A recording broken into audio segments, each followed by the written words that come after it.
Good evening, everybody, and welcome to another episode of the Hailsham Chamber of Commerce podcast, where we delve into some real-life stories from local business owners. Tonight, I'm sat here with Chris Beeney from Juice Electrical Services. Good evening. Chris is an electrician well known to me. I use him personally, professionally, looks after this place, Archers, home, just about everything for us, actually, and has been a part of the Hailsham Chamber of Commerce for a long time now. Yeah, a very long time, actually, yeah. I think first chamber meeting that I went to was when you were at the Bow Ship Farm Hotel. Wow. So see, that's before my time, before your Chris. time, in fact. Yeah. I think the person... I didn't think you were old enough. Oh, I'm definitely old enough. Yeah, definitely old enough.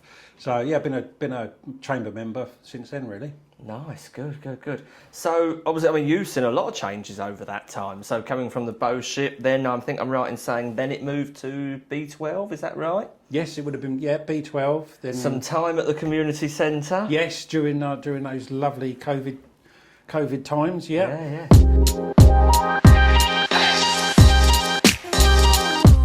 I suppose, Chris, let's delve straight into it. So, you know, you've started Juice Electrical. When did you start it? Why did you start it? Tell me a little bit about you and your business. Well, Juice Electrical Services started about 10, 11 years ago as a result of... Where would that take us? Oh, blimey. 2011, okay, 2012, something still like that. difficult times? Yes. Post-recession? Yes, yeah, still just... My biggest hurdle was actually when I left school, I went straight and did an apprenticeship with British Rail. So I went straight on the railways. I did 7 years with them, 4 years at college. But I came out of the railway when it all got split up, and none of my qualifications seemed to stand for anything in the real world. Right. So I've got an electrical one. Electrical, yeah. I've got an ONC in electrical and electronic engineering, and everybody wanted me to have an NVQ. Really? So I was kind of unemployable because I didn't have any qualifications. So I thought, okay, let's go down a different avenue. So I did a bit of tool hire, some fixings and different things, and stayed away from it. But the love for the job was always sort of ticking there. And then when my second son came along, I thought, actually, because there's an opportunity here to make it work and try and make it work for the family. And in actual fact, I had to go back to college to sit an MVQ. To sit an MVQ and get some lesser qualifications. I was gonna. That was my next question. It's there, sat, ready to come out. Yeah. The difference in the two, really. So I had to get some lesser qualifications in order to be able to operate as an electrician and work in people's houses. Isn't that crazy? Absolutely crazy. Yeah, it is madness. But I just went. I dipped into the middle of a course, and everyone. So at this point, have you got? So son's born. Yep. Are you still working a normal full-time job at this point? Well, I was actually installing electric heating systems, and I was subcontracting out to another electrician. Who could sign off your work? who would do all this? Who would basically sign off my work and stuff. Yeah, but I don't like relinquishing control, and it became a little bit too comfortable, I think, and I thought I'd just as well bring this back in house and regain some control over things. There was a couple of things along the way which I wasn't too happy with, so I just thought, right, let's do it. So I looked around, found a college, thought, right, and they gave me the opportunity after having explained everything to them, and they said, don't come in for the first 3 weeks. Come in for a middle week. This is a wire. Yeah, that's it. Yeah. Prove your worth. Do the bit in the middle, and then you can go home early. Cool. So I went to college, and everyone was like, "Oh yeah, who are you?" Coming in halfway through, almost like an inspector. He knows what he's talking about. Watch him. Yeah, and I must admit, I did struggle a little bit with the academic side of things. Academic side of things, I do struggle with, and I'd been out of it for so long. Well, going back to a classroom after that amount of time out of a classroom is always going to be tricky, isn't it? Yeah. So, but I did it, passed the relevant exams, got me a piece of paper, and thought, right, that's it. We can hit the ground running. We can do this. I'm real now. Yeah. So went out and did it, and then just started doing. I already had people who were interested in me doing work for them, because we were doing the electric heating, and it's like, oh, while you're here, can you do some lights? While you're here, can you do? And sometimes I had to say no because And I mean, in most industries, work breeds more work. yes, doesn't it? absolutely, Yeah. and people buy products and services from people. So I'd already had a bit of a customer base, and I felt that I wasn't giving them the full service, and also there was more opportunity to bring more business in house. Yeah. So of course, the core of your business initially being heating Yes. services. Yeah. Probably quite a good market for that around here. Hurstman Zoo's got no gas. Hurstman Zoo, Windmill Hill, parts of Heathfield, Not connected to the grid, are they? No, Roberts Bridge, Burwash, all sort of out in the country. And a lot of it was removing storage heaters and putting in more modern electric heaters, which was being driven by something you'll know about, EPCs, and Especially energy now, efficiency, with the upcoming changes in legislation yet again. People have got to get their homes more efficient, haven't they? Yeah. So I kind of shouldn't have done, but actually I'd not long been married. Yeah. And probably 2 weeks afterwards, we should have been on honeymoon, but I decided to go to a heating factory. Sorry, love. Sorry, love, I'm off. I need some product training. So, yeah. But that's kind of... And we're still married now. Oh, absolutely, so, couldn't have been that bad. No. Yeah. And I installed my own heating system, so there you go, dear. It was very cold around Chris's house. Yeah. But now you offer, I think, the full range of electrical services, don't you? Pretty much, yeah, pretty much. We're doing quite a lot of commercial work now. I see even Domino's are one of your clients now. Yeah, Domino's. I'm still not 100% sure how that came about, but essentially we do a reactive maintenance and emergency call-outs for Domino's. So we've been to Saltdean, Hove, Brighton, Patcham, East Grinstead. For you, I know this sounds daft, but I know, like, as you progress through business and you get trusted with bigger and bigger things, or what we perceive to be bigger and bigger things, was that quite a highlight for you as wow, Domino's, they trust me? It was and it wasn't.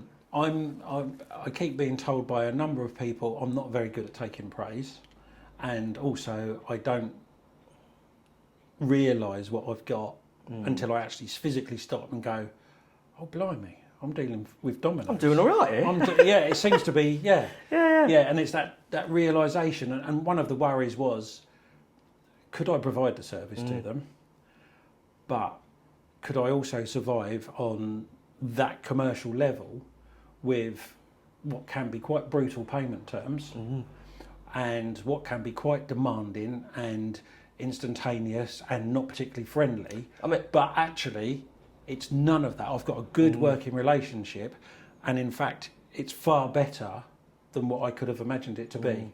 So, but as long as we provide the service, I could get a call out now, and I'd have to get to site and fix the solution within 4 hours. Now that site could be an hour and a half away, and the clock's already running. So there's a lot of pressure, and I've had to go Sundays, and You imagine the money that if their oven's gone. Oh, exactly that. They are losing thousands of pounds, probably an hour. Yeah, exactly that. If they lose an oven or they lose lighting, they've got to close the store. So I went out on New Year's Eve. Trusted people like yourself that are going to turn up and make it happen. Yeah. So New Year's Eve, I had to go out and do 2 stores. Chris obviously doesn't drink. No. And I also, and then I had a surprise birthday meal for my 50th in January, on January the 3rd. And I finished my pudding, and then I went to work. Was you in trouble? Yeah, I was in trouble. I bet. Yeah. But I have to be able to provide that service because they are not interested. And if you're going to take on that sort of contract, then you accept what comes with that, don't you? And you know you're always going to get a call at a most inconvenient point of your life. And it always will be the most inconvenient point. But it's all worked around that, and you understand that, and you know that. But I've been on holiday, and I've told them categorically that I will not be available between this point and this point. So they can make provisions accordingly. But I also make sure that I've got somebody that can cover it, that they actually don't have any drop-off in service, and they need to be looked after. And I think that's a real credit to you that a firm such as Domino's, I know Yeah. there's lots of others you work for, but I'm using them as a big example. You know, they would drop you like that. You let them down once, I imagine one strike you're out. Oh, kind yes, of thing, absolutely. You know, Absolutely. and I think that's a real credit to you Yeah. that, you know, Domino's are using you as their trusted electrician, because that not only shows that you're reliable, but shows your level of skill set, Yeah. because that could be a problem ranging from something quite trivial, the shop front light, Yeah. to, like you say, the oven's not working, the dishwasher's not working, Yeah. whatever that might be. Yeah. You know, they're reliant on And keeping you need to things cold. you need to throw all your skills at it straight away, and you can't be umming and ahhing and going, well, it could be this, it could be that. They're not interested in anything like that. Get it on. Turn it on. You take the job, you're assigned the job. They want to know when it's finished. Did you watch Clarkson's Farm Yes. recently? Yeah. He opened the pub and the electrics failed Yeah. within 2 hours Yeah. or something. Yeah. Again, that prime example of Yeah. you need someone there Yeah, yesterday. yeah, absolutely, absolutely. So, you know, I suppose, what has been a tool in driving your bit? Obviously, you know, you're sat here now with the Hailsham Chamber of Commerce. I know you've supported that, but what has been your go-to to get your business from there to where you are now? Probably me and dealing with like-minded people. I don't advertise as such. I will advertise if it supports. So I advertise with Hurstman Zoo Cricket Club. So do we. Yeah. Yeah. I've advertised with Hailsham FM, Ashdown Radio, but I don't advertise for work. It's a case of putting something back. Because they're all to them. not-for-profit organisations. Yeah, absolutely. And being associated with Yeah. and going, actually, yeah, I'll support them. And if I get work from it, then great. But at the it's same not- time, you're giving Yeah. something back Absolutely. to the local community. Absolutely, yeah. And I do stuff, do stuff with the Scouts group. We look after Hailsham Pavilion Cinema, but they get external people come in to hire the premises. So we did the Sussex Film Festival. Yeah. So we put some money and some raffle prizes towards that. So it's working. It's not all take. We're very conscious of the fact that it's difficult. It's difficult for a lot of people, and we've got costs associated with what we do, and we need to be able to cover those costs. But if we can give a bit of time or engineer something in to give back, then we will do. So our personal charity is Little Gate Farm over at Rye, and we met them through chamber events. I've seen you post things Yeah. about them over the years. And yeah. because of their primary role is to deal with people with complex needs, autism, learning disabilities, but they put these people into places of work. Okay. We can't take somebody on who potentially could endanger themselves. It's not something that we can do. When the capacity is a small firm. Yeah. It's different. So, and it wouldn't be fair for us to take one of their service users, but deep down I wanted to do something. So I turned around and said, look, what can we do for you? So we've done stuff at their farm for nothing. We've provided materials. We've gone through tested electrics. If they call us out because something's gone wrong, Because often your time yeah, is then we just turn up as and do it. important as someone giving And- money, isn't it? And to be honest, I'm quite happy to go down there Yeah. because my phone doesn't work down there. Yeah. And you escape. And I escaped from it all. And we went and did a job down there one day, and there was a few of them learning to do cooking. Yeah. And then all of a sudden, I'm asked to sit down and try fish and chips. Lovely. And you just have a nice chat, and all the rest. And it actually goes, I'm actually quite lucky. There's some more disadvantaged people Yeah, than yeah. myself. And to knowing that spend you're time- doing something to give Yeah. back. And You're all I- using your skill Yeah. set to help somebody Absolutely, else. absolutely. For nothing else than Yeah. helping. Yeah, You know, there's and no actually, gain for it. I can drive away from there probably feeling happier and more proud and more just pleased with Content. myself, content Yeah. with things than actually having done a job and charged. Sometimes you can have a love-hate relationship with Yeah, money, yeah. and you go, "I've been paid for it, but it doesn't actually mean anything." It's ticking the Oh, box. Yeah, it's ticking the paying your box. bills. Yeah, Yeah. yeah, and it's a process where actually it's far more rewarding to give back. So yeah, we try and do what we can as part of the business, and I probably do too much. But I think we all do that. yeah, People pleasers. yeah, people pleasers. Yeah. None of us are very good at saying no. No. We keep No. trying. Yep. Yeah, don't we just? Yeah. But like, something I respected about you is, over the years, you've done lots of jobs for our clients over the years. Yeah. You've done lots of jobs for us here in the office. Whatever that might be, we've often recommended you. And actually, when we acquired Archer and Partners, and I rang you up and said, Chris, we're skint, and the light's not working out the front, do you know what I mean? You came, you helped. Yeah. Thank you, Sam. Yeah. You've helped me over the years. Now's my chance Yeah. to help you Yeah. back, kind of Yeah, thing. but that's it. That's what you have And to do. I think that two shows way. a lot about you again as a person. It's not all take. So, we've sort of touched on Domino's and Littlegate Farm and other bits and bobs as we've spoken.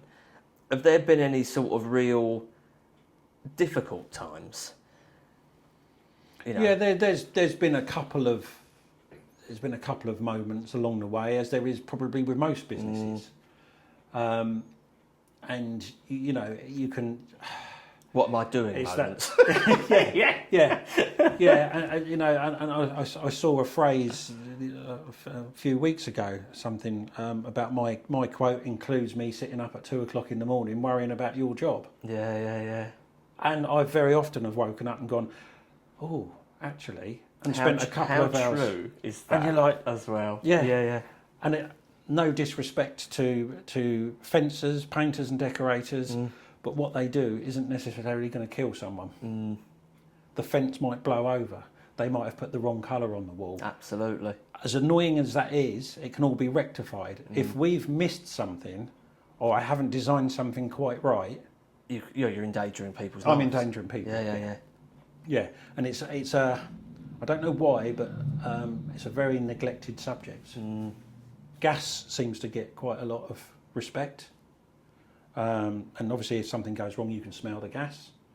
Water, if there's a leak. Are we saying that perhaps gas fitters are more unreliable, Chris? Well, quite possibly.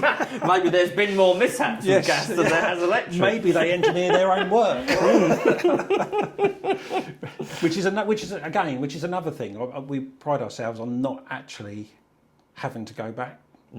If we do something, we do it properly, but that's a detriment to us, because if we've probably a bit like you selling a house, if you've sold that house, that's it. There's no residual business coming off the back of it. You've done it, and until that vendor wants to sell again in 20 years' time. So it's the same with us. If we've put in a car charger, or we've put in LED lighting or something, that's it. The job's finished. There is It's nothing done. for us to go back to, unless we've messed up, which I So can't. not going back's a good thing. Yes, Chris, isn't not it? going back's a good thing.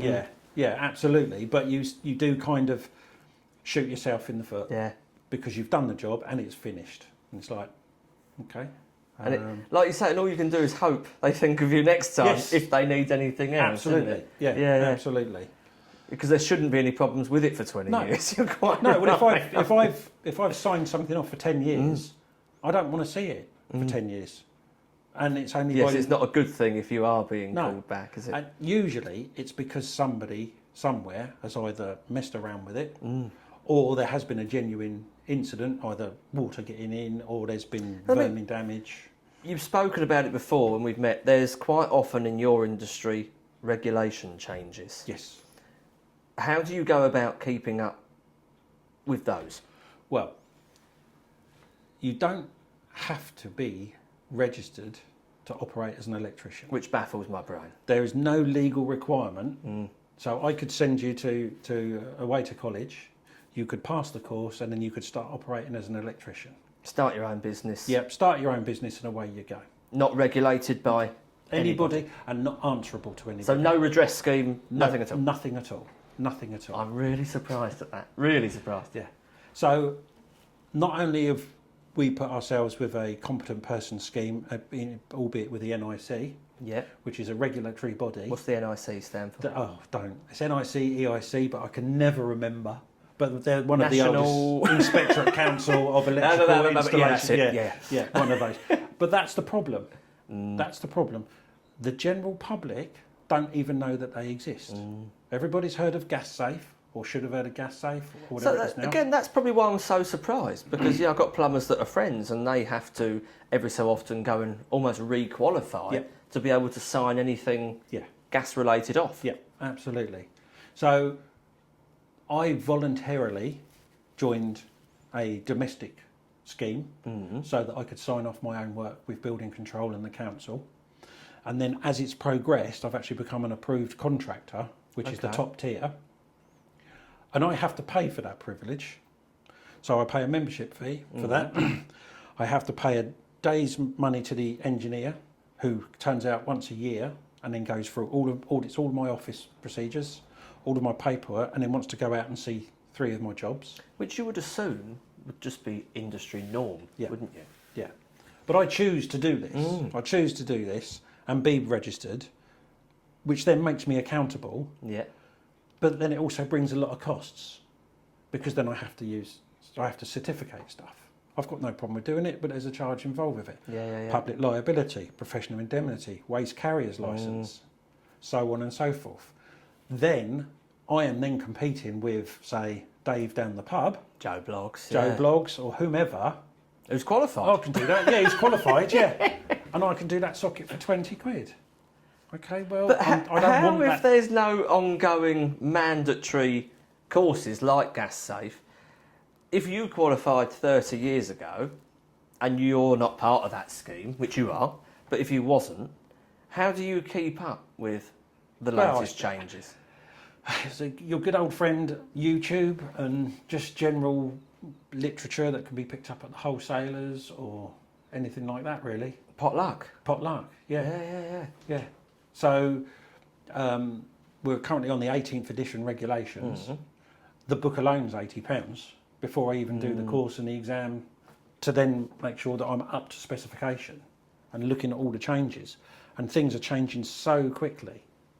There's, we're massive consumers of electricity now. Everything needs charging up.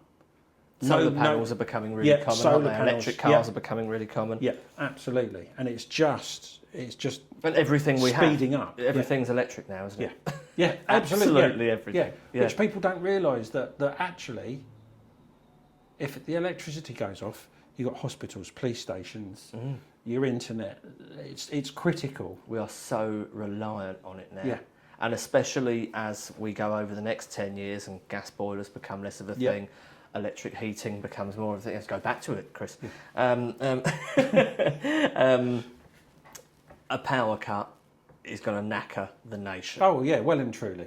You can't even rely on your car at that point, because it won't be charged. No. We are, banking, airports. Look at what happened at Heathrow and stuff. Generator Substation packed up. goes on fire. That's and it. one thing Substation. like that. It's until it's disappeared, we all just carry on regardless. And it's like press this. Oh, that's not working now. Well, it's like everything. I think you don't realise how reliant you are on things. Take your mobile. Yeah. It's not until you've got no signal on it that you realise how annoying that is. Yeah. What have you found you've liked about the chamber? Been part of it so long. What keeps you coming back? Primarily, it's the people. You deal, as I said earlier on. It doesn't matter that this is Stevens and Carter. I'm not dealing with Stevens and Carter. I'm dealing with you. Yeah. You deal with the people, and I feel that if you've paid a membership to be with the chamber, then you've got a genuine interest in mixing with people, like-minded people, but also it doesn't always have to be about the business. So you can go to a chamber breakfast, you can catch up with people, and you mustn't go in there thinking, right, I've got to come out of here with 5 jobs, or I've got to come out of here with 3 jobs. It's not about that. You go in there and you have conversations over breakfast with like-minded people. And it could be 2 or 3 days, it could be 2 or 3 months. But then all of a sudden the phone rings, oh, hi Chris, I bumped into you at Chamber and Could you help me with? Could you help me X, with? Y, and Z. Or so-and-so's looking for. And you just build on it from there. I try and encourage people to really stick it out, because I think it's almost like the first year in any networking organisation, it's almost like everyone's sussing you out, isn't it? Yes. Well, subconsciously, and I'm guilty of it as well, you're interviewing people. Yeah. Naturally, it benefits you in many more ways than just professionally. Oh, I think. absolutely, yeah. Yeah. There's other opportunities to engage, and because you then stay in touch with these people, albeit through either LinkedIn, Facebook, or whatever, there's other opportunities. And I've never been paddleboarding. I've now been paddleboarding twice because of the chamber. Neron knows what he's doing. Yeah, almost. Didn't fall in, unlike some. Pushed, was you? You're going to keep claiming that. I really hope everybody has enjoyed the latest episode of Let's Talk Business with the Hailsham Chamber of Commerce. Thank you for coming along, No problem. Chris. I hope it's been insightful and not too... Yeah, and I really hope everyone's enjoyed learning more about you and your business. Lovely. Thank you very much. Please do like, share, subscribe, all the bits and bobs you need to do to make these a success. We've got plenty more of these coming up. Goodbye.